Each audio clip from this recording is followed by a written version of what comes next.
मित्रों नमस्कार। मैं लीना महेंद्रे और आप सुन रहे हैं मेरा चैनल जिसका नाम है राष्ट्र चेतना।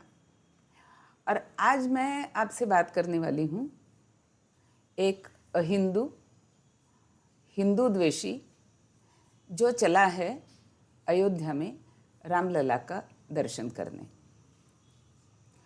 अब ये जो अयोध्या में रामलला का दर्शन करने वाली बात है, इसके विषय में मैं थोड़ा सा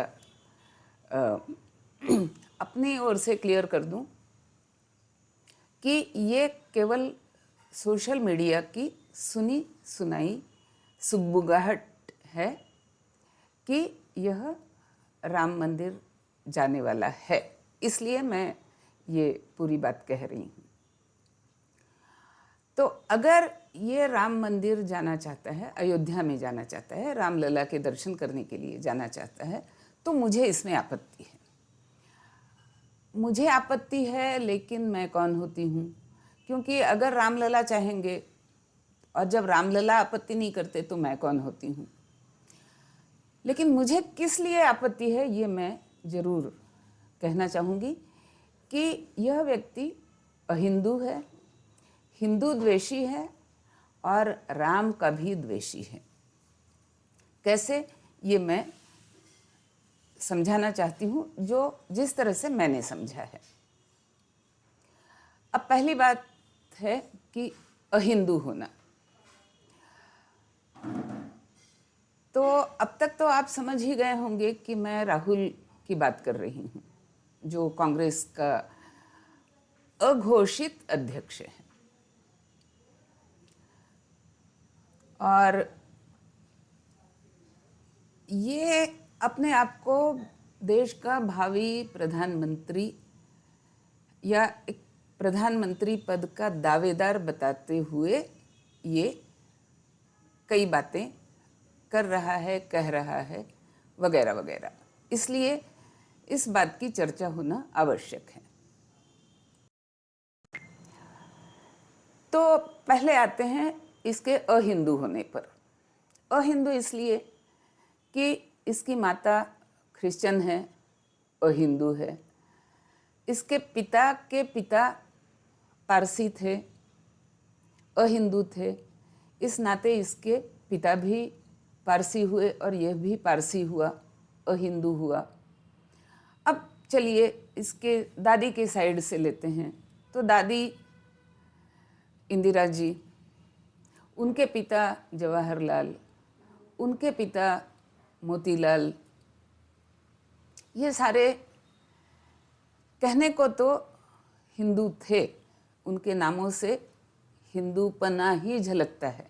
लेकिन सोशल मीडिया में इस पर भी कई बार प्रश्न उठाए जाते हैं कि पता नहीं ये हिंदू थे या नहीं थे। मोतीलाल स्वयं कई बार कहते थे कि मैं गर्व से कहता हूँ कि मैं तो गोमांस खाता हूँ। जवाहरलाल नेहरू कहते थे मैं तो एक्सीडेंटल हिंदू हूँ, only by birth but not by mentality and not by culture and not by training. तो और ये जवाहरलाल नेहरू, इंदिरा गांधी, राजीव गांधी और स्वयं राहुल, ये बाबरी मस्जिद पर जा कर के माथा टेक करके आते हैं, ये भी सोशल मीडिया में सुनने को मिलता है। लेकिन ये कभी अयोध्या गए हों ऐसा कभी नहीं सुनने को मिला। तो और जब राम मंदिर बनने की बात हो रही थी, राम के प्राण प्रतिष्ठा की बात हो रही थी, या राम मंदिर बनना चाहिए ये बात हो रही थी, तो कोर्ट में, सुप्रीम कोर्ट में जाकर के एक एफिडेविट देने वाली इन्हीं की कांग्रेस पार्टी थी, जिसने ये एफिडेविट दिया था कि राम तो काल्पनिक है, राम कोई वास्तविक व्यक्ति रेखा या इस भारत की धरती का कोई वास्तविक चरित्र नायक, इतिहास पुरुष, आदर्श राजा वगैरह वगैरह कुछ नहीं है। इसने कभी राम राज्य को लाने की बात भी नहीं कही है और इसे शायद पता भी नहीं होगा कि राम राज्य क्या होता है। तो इस प्रसंग से मैं ज़रूर एक दूसरे राजा की बात भी यहीं रखना चाहती हूँ आपके सामने, जो एक बहुत पढ़ा लिखा राजा है, शहंशाह। शहंशाह क्योंकि वो शीश महल में रहता है, और वो बहुत पढ़ा लिखा इसलिए है कि उसके पास कागज़ों के ठप्पे लगे हुए कागज़ बहुत सारे हैं, जो कहते हैं ये ठप्पा है, ये देखो और एक ठप्पा, ये देखो और एक ठप्पा। ठप्पों की या उन सर्टिफिकेटों की, शिक्षा के सर्टिफिकेटों की बात मैंने इसलिए उठाई कि कभी कभी तो वे इस बात का द्योतक होते हैं कि आपने कुछ पढ़ाई हासिल की है, लेकिन हर बार नहीं, और वे आपके विवेक के तो कभी भी द्योतक नहीं होते हैं। तो खैर, तो ऐसा एक बहुत पढ़ा लिखा शहंशाह, उसने लोगों से कहा मैं आपके लिए राम राज्य ला देता हूँ। लोगों ने कहा हाँ ले आओ। फिर इसने सोचा, अब उसकी सोच में ही ऐसी धूर्तता और ऐसी मक्कारी और ऐसी नासमझी भी है कि उसने सोच विचार करके ये कहा कि एक तरीका है राम राज्य लाने का, वो तरीका यह है कि दिल्ली में शराब की नदियाँ बहाओ, तो उस नदी में डूबने वाले भी खुश, उस नदी के लिए शराब का ठेका लेने वाले भी खुश, आप भी खुश, हम भी खुश, और इस तरह से राम राज्य आ गया। और हाँ, इनके राम राज्य लाने का तरीका भी ऐसे होता है कि जैसे इसने अगर कह दिया कि मैं भ्रष्टाचार समाप्त करूँगा, तो दूसरे दिन आकर के वो घोषणा कर देता है कि अब दिल्ली से या पंजाब से या भारत से या और कहीं से ब्रह्मांड से भ्रष्टाचार समाप्त हो गया। और लोगों ने इसकी बात मान लेनी चाहिए कि इसने यह वाक्य उच्चारण करके भ्रष्टाचार को समाप्त कर दिया है।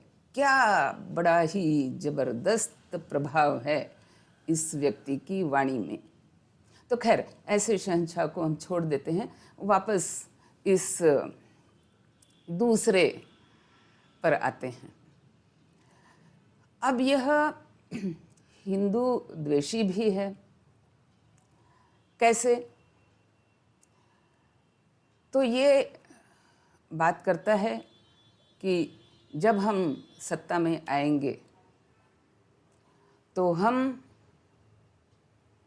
अल्पसंख्यकों को, हालांकि वे अल्पसंख्यक भी नहीं हैं, वे second highest majority of this country हैं, लेकिन ये बात करता है कि हम उन्हें ये देंगे, वो देंगे, वो देंगे, वो देंगे। हिंदुओं को क्या देंगे, इसके बारे में कभी इसने कुछ नहीं कहा। लेकिन हिंदू द्वेषी ये कैसे है, इस पे मैं दोबारा भी आने वाली हूँ, दोबारा मैं आपको और भी कारण बताऊंगी। अब बात करते हैं कि यह राम विद्वेषी भी है। तो चलो पहले हिंदू द्वेषी होने के प्रमाण के स्वरूप मैं ये कहना चाहती हूँ कि भाई आप गोमांस खाओ, आप अयोध्या ना जाओ, आप किसी मंदिर में भी ना जाओ, या आप मंदिर में जाओ तो झूठ मूठ त्रिपुंड लगाओ, स्वयं को दत्तात्रेय गोत्री बताओ, वगैरह वगैरह, उससे सनातन हिंदू कभी कोई आपत्ति नहीं करता है। जाना है जाओ, ये खाना है खाओ, वो नहीं खाना है मत खाओ, वगैरह वगैरह। लेकिन जो हिंदू धर्म के द्योतक चिन्ह हैं, हिंदू धर्म का जो द्योतक स्वभाव धर्म है, उसके अगर आप विरुद्ध हैं तो मुझे आपत्ति है, और मुझे लगता है कि हर सनातनी को आपत्ति होगी। अब हिंदू धर्म के द्योतक चिन्ह कौन से हैं? तो सर्वप्रथम हम लेते हैं नारी सम्मान। और नारी सम्मान को इसने किस प्रकार से ध्वस्त किया है, या ये कहें कि इसे नारी सम्मान की कोई बुद्धि ही नहीं है। इसके दो लेटेस्ट उदाहरण हैं।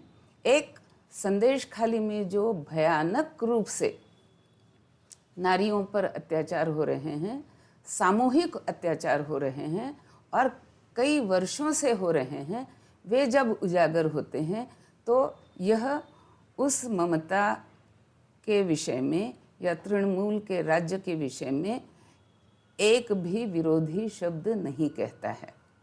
दूसरा, जब कंगना जैसी कोई महिला अपना नामांकन भरती है बीजेपी की तरफ से, तो सारे कांग्रेसी ऐसी भद्दी भाषा में उसके प्रति बात करते हैं, उसका खंडन कभी इसने नहीं किया। अर्थात इसे नारी सम्मान की कोई भी समझ नहीं है, पहली बात। दूसरी बात, हिंदू धर्म का द्योतक है श्रद्धा और आस्था। अब इसे ना तो राष्ट्र के प्रति श्रद्धा है, ना तो राम के प्रति श्रद्धा है, ना तो हिंदू धर्म की किसी और बातों के प्रति श्रद्धा है। ये किसके साथ खड़ा होता है? और जब मैं कहती हूँ कि इसे राष्ट्र के प्रति कोई भी श्रद्धा नहीं है, तो उसका लेटेस्ट उदाहरण ये है कि इसका सलाहकार आज वह व्यक्ति है और सबसे चहेता सलाहकार वह व्यक्ति है जो कहता है भारत तेरे टुकड़े होंगे इंशा अल्लाह इंशा अल्लाह। तो यह राष्ट्रद्रोही भी है। कम से कम इसे ये तो कहा जा सकता है कि इसे राष्ट्र नाम का जो शब्द है इसकी कोई समझ नहीं है। अब आते हैं तीसरी बात पर, जो हिंदू धर्म में जो द्योतक है, वह द्योतक है जो हिंदू धर्म के तीन, मैं कहूँगी कि आधार स्तंभ जो तत्व हैं, वो हैं सत्य, अहिंसा, अस्तेय। तो पहले तो मैं सत्य की बात करूँगी। इसने एक झूठ फैलाया है कि यदि बीजेपी दोबारा सत्ता में आई तो यह पूरे संविधान को बदल देगी। अब भैया ये तुमने किस बात के आधार पर कहा और क्यों इस झूठ को फैला रहे हो? और अगर झूठ फैलाना अलाउड है तो एक झूठ तो झूठ या सच मैं भी फैलाना चाहती हूँ, मैं भी कहना चाहती हूँ, और यह व्यक्तिगत स्वतंत्रता है मुझे कहने के लिए कि अगर ये कांग्रेस या ये इंडी गठबंधन, ये लोग अगर सत्ता में आए तो किसी भी हिंदू को जीवित नहीं छोड़ेंगे। और इसका प्रमाण अभी से देखने को मिल सकता है। कर्नाटक में इनकी सत्ता आई तो नेहा कांड हुआ। नेहा जो लव जिहाद की बलि चढ़ी, और एक नेहा नहीं है, उसके पीछे एक लंबी कतार है जो हिंदू महिलाएं, जो हिंदू लड़कियां इस प्रकार की बलि चढ़ रही हैं। कर्नाटक की विधानसभा में नारे लगते हैं पाकिस्तान जिंदाबाद। तो ये भी कहा जा सकता है कि अगर ये लोग सत्ता में आए तो एक भी हिंदू नहीं बचेगा। अब अगर दोनों झूठों की ही तुलना करनी है तो फिर एक साइंस का नियम होता है कि आप प्रोबेबिलिटी लगा करके देखो। तो प्रोबेबिलिटी क्या ज़्यादा है? मुझे लगता है कि प्रोबेबिलिटी इसकी अधिक है कि अगर ये सत्ता में आए तो हिंदुओं को मार डालेंगे, जैसे तृणमूल कांग्रेस ने पिछली बार विधानसभा इलेक्शन जीतने के बाद हिंदू घरों पर, हिंदू महिलाओं पर अत्याचार किए, हिंसा की, बलात्कार किए, उन्हें घर छोड़ करके भागने को विवश किया। वो उसी पार्टी को लेकर के ये जो इंडी गठबंधन बना है, तो ये भी वही करेंगे। इसकी प्रोबेबिलिटी मुझे अधिक लगती है बजाय इसके कि अगर बीजेपी सत्ता में आई तो संविधान बदल देगी, इसकी प्रोबेबिलिटी मुझे कम लगती है। अब ये हर एक की प्रोबेबिलिटी का अपना अपना सोचने का या अनुमान लगाने का एक तरीका होता है। तो मेरे कहने का मतलब है कि इस प्रोबेबिलिटी की भी चर्चा, मैं इसे झूठ भी नहीं कहूँगी, इस प्रोबेबिलिटी की चर्चा भी सोशल मीडिया पर अगर हम करने लगें तो फिर आपको मिर्ची लगेगी। अच्छा, अब आते हैं अहिंसा की बात पर। अब अहिंसा के विषय में कई बार हमारे ही लोगों को एक गलत फहमी है। अहिंसा का अर्थ ये नहीं होता है कि आप शस्त्र नहीं उठाएंगे, किसी की हत्या नहीं करेंगे वगैरह वगैरह, क्योंकि अगर हम समाज में रहते हैं तो कभी ना कभी युद्ध का प्रसंग आता है, कभी शस्त्र उठाना पड़ता है। शस्त्र उठाना अपने आप में हिंसा नहीं है, हत्या करना अपने आप में हिंसा नहीं है, लेकिन बिना वजह एक उन्माद के अंतर्गत और अनावश्यक क्रूरता दिखाते हुए जब हत्या की जाती है तब वह अवश्य ही हिंसा होती है। और ऐसी हिंसा के शिकार आज हिंदू धर्म के लोग हो रहे हैं, जबकि हिंदू धर्म स्वयं कभी भी इस प्रकार की अनावश्यक क्रूरता के साथ हत्या या हिंसा नहीं करते हैं और न ही करने के पक्षपाती हैं। अब आते हैं अस्तेय पर। अस्तेय अर्थात चोरी ना करना। चोरी ना करने का अर्थ है कि जो मेरी कमाई है, जो मैंने अपनी मेहनत से, लगन से, परिश्रम से कमाई है, वो मेरी है। जो दूसरे ने कमाई वो उसकी है, उस पर मेरा हक नहीं है, मेरी कमाई पर उसका हक नहीं है। लेकिन एक ये कहना कि हम सबकी संपत्ति का एक्सरे करेंगे और उसे सबों में हम बांट भी देंगे, तो ये कहने वाला किस दिशा में समाज को ले जा रहा है? वो ये कह रहा है कि भाइयों और बहनों, आप तमाम लोगों, काम करने की कोई आवश्यकता नहीं। अब तुम घर में आराम से बैठो, ऐश करो। हाँ, वो सब करने से पहले आवश्यक है कि तुम हमारे इंडी गठबंधन के लोगों पर चुनाव के दौरान बटन दबाते चलो, ये आवश्यक है। लेकिन एक बार ये कर दिया तो फिर आपको कोई चिंता करने की आवश्यकता नहीं। आराम से घर में बैठो, आराम से ऐश करो।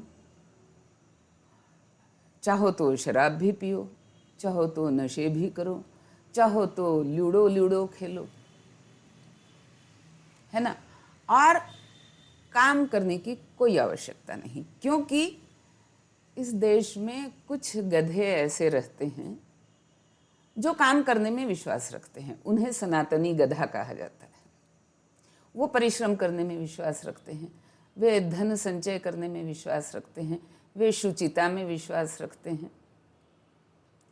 अच्छा हाँ, पहले मुझे शुचिता की बात भी करनी है, क्योंकि हिंदू धर्म के जो द्योतक सिद्धांत हैं उनमें एक बहुत ही महत्व का सिद्धांत है व्यक्तिगत और सामाजिक शुचिता।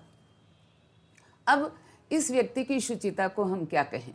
जिसके कार्यकाल में यानी या जिसके समर्थन से 2G घोटाला हुआ, हेराल्ड, नेशनल हेराल्ड घोटाले हो रहे हैं, यंग इंडिया को ले लीजिए, जीजाजी घोटाले में हैं लिप्त, कॉमनवेल्थ घोटाले हुए, तमाम तरह के और भी कई सारे घोटाले हैं जिनका पार लगाना ईडी, सीबीआई किसी के लिए संभव नहीं है। चाइना के साथ सीक्रेट MOU हुए, फॉरेन से फंडिंग सीक्रेट बेसिस पे आ रही है। ये सारे दिखाते हैं कि इस व्यक्ति को व्यक्तिगत शुचिता का या सामाजिक शुचिता का कोई भान नहीं है, कोई मोल नहीं है, और यह शुचिता हिंदू धर्म के द्योतक है। तो जो इस शुचिता को नहीं मानता या नहीं समझता या नहीं आदर करता, वह हिंदू द्रोही ही कहला जाएगा। अब बात वापस आते हैं उस निकम्मेपन को जो बढ़ावा दिया जा रहा है, और ये कहा जा रहा है कि हाँ, कुछ सनातनी परिश्रम करने वाले गधे हैं। और मैं तो कहूँगी कि ऐसा भी नहीं कि केवल सनातनी या हिंदू धर्मी ही परिश्रम करने वाले गधे होते हैं। कई बार मुसलमान, क्रिश्चियन, ये लोग भी बड़ी प्रामाणिकता से परिश्रम करते हुए धन कमाते हैं, धन को बचाते हैं, ताकि वो भविष्य में किसी आपत्ति के लिए काम आए, विपत्ति के लिए काम आए, या भविष्य के निवेश के लिए काम आए, अपने व्यापार को बढ़ाने के काम आए, समृद्धि को लाने के लिए काम में आए, निवेश करने के काम में आए। और वह धन संपत्ति उपयोग में लाते हुए वे परिश्रम करते हुए उसे उपयोग में लाते हैं ताकि धन की वृद्धि हो।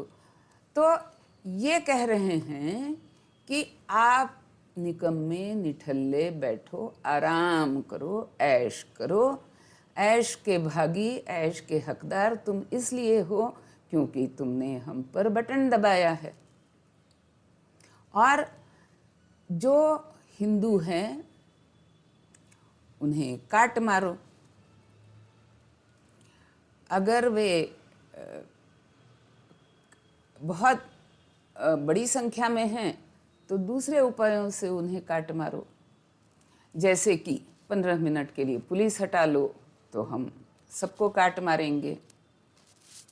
तो अब इस प्रकार के हिंदू द्रोही, हिंदू द्वेषी, अहिंदू व्यक्ति को, जो राष्ट्र के प्रति भी, राष्ट्र की अखंडता के प्रति भी जागरूक नहीं है, हिंदू धर्म के द्योतक चिन्हों के प्रति भी ना जागरूक है, ना उनका सम्मान करता है, ना उनको समाज में प्रस्थापित करना चाहता है, जो कम्युनिस्टों की विध्वंसक सिद्धांतों को ही इस देश में लागू करना चाहता है,